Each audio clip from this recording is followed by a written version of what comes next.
Hello friends, how are you all. I hope आप सब बहुत अच्छे होंगे और अपनी इंटरव्यू की प्रिपरेशन बहुत ही अच्छे तरीके से कर रहे होंगे। सो फ्रेंड्स, मेरी पिछली वीडियोस के अकॉर्डिंग कई लोगों के कई कमेंट्स आए हैं और उनमें से कुछ कमेंट्स के बारे में मैं इस वीडियो में आंसर देने जा रहा हूँ, जो कि एजेंट्स के बारे में है, एजेंट की रिक्रूटमेंट के बारे में है कि कैसे करें, कौन सी एरिया से एजेंट्स को अपॉइंट कर सकते हैं, किन को एजेंट बना सकते हैं, एजेंट बनाने के लिए क्या करना पड़ता है एजेंट को, कौन सा एग्ज़ाम होता है और कितने दिन की ट्रेनिंग होती है। सो इन सब के सवाल इस वीडियो में आपको मिल जाएंगे। सो फ्रेंड्स, सबसे पहला क्वेश्चन मैं लेता हूँ। पहला क्वेश्चन है, एजेंट जब हमने रिक्रूट करने हैं तो उनका एरिया क्या होना चाहिए, मतलब हम किस एरिया से एजेंट्स को अपॉइंट कर सकते हैं। सो फ्रेंड्स, आपको डिवीज़न के अंदर जो भी ब्रांच अलॉट होगी, जिस ब्रांच में आप एज ए डीओ वर्क करेंगे, उस ब्रांच का जितना भी एरिया है वो आपको ब्रांच मैनेजर बता देंगे कि हमारे ब्रांच की एरिया यहाँ तक आती है। सो उस ब्रांच की एरिया जहाँ तक जाती है, आप उस एरिया तक जितने मर्जी एजेंट बना सकते हैं इन पीडीओशिप। दूसरी बात, यह एक पूछ रहा था कि सर वहाँ पे बॉर्न होना ज़रूरी है या यहाँ पे लोकेशन उसकी होनी ज़रूरी है। सो एजेंट जहाँ मर्जी बॉर्न हुआ हो, उसके आधार कार्ड के ऊपर जो एड्रेस है वो उस एरिया का होना चाहिए जो आपकी ब्रांच के एरिया में फॉल करती है। सो आप समझ गए होंगे कि उस एरिया का एजेंट चाहिए हमें, ना कि वहाँ का बॉर्न एजेंट चाहिए, पहली बात। दूसरी बात कि अगर आपने एजेंट रिक्रूट किया है जो आपके एरिया का है, आपकी ब्रांच के एरिया का, अगर आप ब्रांच की एरिया से बाहर के एजेंट को रिक्रूट करना चाहते हैं, मान लीजिए आपकी ब्रांच, जैसे मेरी ब्रांच समराला है और मैं लुधियाने में एजेंट रिक्रूट करना चाहता हूँ, तो उसका क्राइटेरिया है कि अगर आपने 10 एजेंट अपनी ब्रांच में बनाए हैं समराले में, तो आप एक एजेंट दूसरी ब्रांच में बना सकते हैं, दूसरे एरिया में, विद इन डिवीज़न, डिवीज़न के अंदर अंदर, डिवीज़न से बाहर नहीं जा सकते आप। डिवीज़न के अंदर आप बना सकते हैं किसी और ब्रांच के एरिया में भी एजेंट, लेकिन पर 10 एजेंट सिर्फ एक एजेंट आप बाहर बना सकते हैं।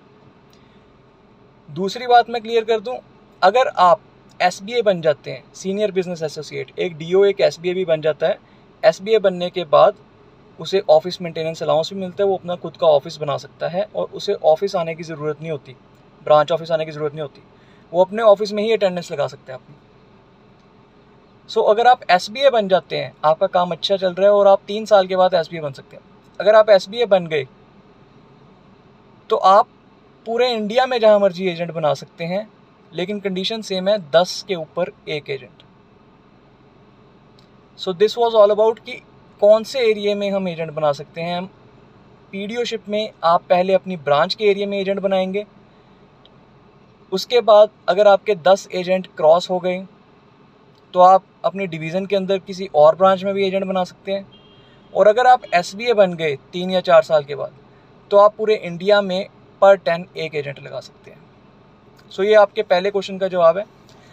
चलिए हम दूसरे क्वेश्चन की ओर बढ़ते हैं कि हम कितनी देर के बाद कहीं पे भी एजेंट बना सकते हैं। इसका आंसर भी मैंने आपको दे दिया है कि जब आप एसबीए बन जाएंगे तो आप पूरे इंडिया में जहां मर्जी एजेंट बना सकते हैं, प्रोवाइडेड की कंडीशन है 10 पे 1। तीसरा क्वेश्चन है कि गवर्नमेंट जॉब वाले पर्सन को हम एजेंट बना सकते हैं। सो गवर्नमेंट जॉब वाले पर्सन को आप एजेंट नहीं बना सकते, ये आप दिमाग में डाल लीजिए। चाहे वो टीचर है, चाहे कोई और गवर्नमेंट एम्प्लॉई है, चाहे बैंक में वर्क करता है, चाहे बैंक का मैनेजर है, कुछ भी है, आप उसको एजेंट नहीं बना सकते। हाँ, आप उसकी फैमिली में ज़रूर एजेंसी दे सकते हैं। मान लीजिए हस्बैंड गवर्नमेंट जॉब करता है, वाइफ हाउसवाइफ है, तो आप वाइफ को एजेंसी दे सकते हैं, बट आपको एनओसी लेनी पड़ेगी हस्बैंड के एम्प्लॉयर से कि मेरी wife as LIC agent work करना चाहती है, कि हमें कोई भी ऑब्जेक्शन नहीं है, ये एम्प्लॉयर लिख के देगा, हस्बैंड का एम्प्लॉयर, तो आप बना सकते हैं उनकी वाइफ की एजेंसी। थर्ड क्वेश्चन है कि एजेंट्स का टारगेट होता है डीओ बनने के बाद कि इतने एजेंट्स बनाने हैं। जैसे मैंने आपको बताया था कि हमारे टाइम पे 15 एजेंट्स का टारगेट मिला था कि 15 एजेंट्स कम से कम आपको बनाने हैं, लेकिन जब आप कंफर्म हो जाते हैं, डीओ बन जाते हैं, तो उसके बाद एजेंट्स का टारगेट कोई नहीं रहता, लेकिन एजेंट्स बनाएंगे तो उसमें आपकी ही भलाई है। जितने ज़्यादा एजेंट्स बनाएंगे उतनी ज़्यादा आपकी टीम स्ट्रांग होगी और उतना ज़्यादा बिजनेस आएगा। सो एजेंट्स बनाना कभी मत छोड़िएगा, लेकिन उसका टारगेट कोई नहीं होता। आपका मन है आप बना सकते हैं, नहीं है नहीं बनाइए, लेकिन प्रीमियम का टारगेट होता है। और पॉलिसीज़ का टारगेट जो है वो नहीं होता, लेकिन अगर आप पॉलिसीज़ 300 से कम करते हैं साल में कंफर्मेशन के बाद, तो आपको मील कूपन्स थोड़े कम मिलते हैं। मील कूपन्स एक एक्स्ट्रा बेनिफिट है जो LIC अपने एम्प्लॉयज़ को देती है। ये कॉस्ट फ्री होता है, ये आपकी सैलरी में काउंट नहीं होता और ना ही इस पर इनकम टैक्स लगता है। सो ये बहुत ही अच्छी चीज़ है। पर मंथ आपको 4000 से 5000 रुपये के बीच में मील कूपन्स मिलते हैं, जिससे आप घर का राशन वगैरह खरीद सकते हैं या बाहर मैकडी वगैरह या कहीं पे और खाने पीने जा सकते हैं। सो इस बेनिफिट को अगर लेना है तो कम से कम 300 पॉलिसीज़ आपको साल की करनी पड़ेंगी। और फोर्थ क्वेश्चन मेरे पास आया कि हम प्राइवेट एम्प्लॉयज़ को एजेंट बना सकते हैं। हाँ जी, आप प्राइवेट एम्प्लॉयज़ को एजेंट ज़रूर बना सकते हैं। जितने मर्जी प्राइवेट सेक्टर में लोग काम कर रहे हैं आप सबको एजेंट बना सकते हैं, उसमें कोई कंडीशन नहीं है।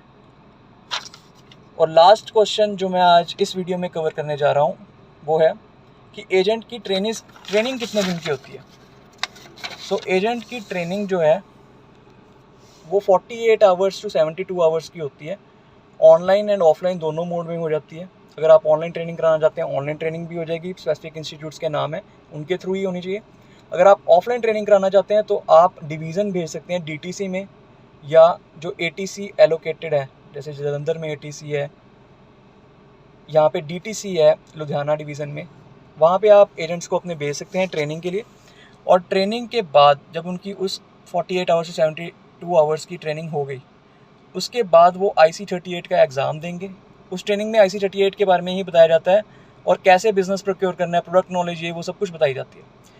सो उसके बाद IC38 का एग्ज़ाम होता है। IC38 का एग्ज़ाम देने के बाद आपका एजेंट बन जाता है, उसको एजेंसी कोड मिल जाता है और वो अपना काम करना शुरू कर सकता है।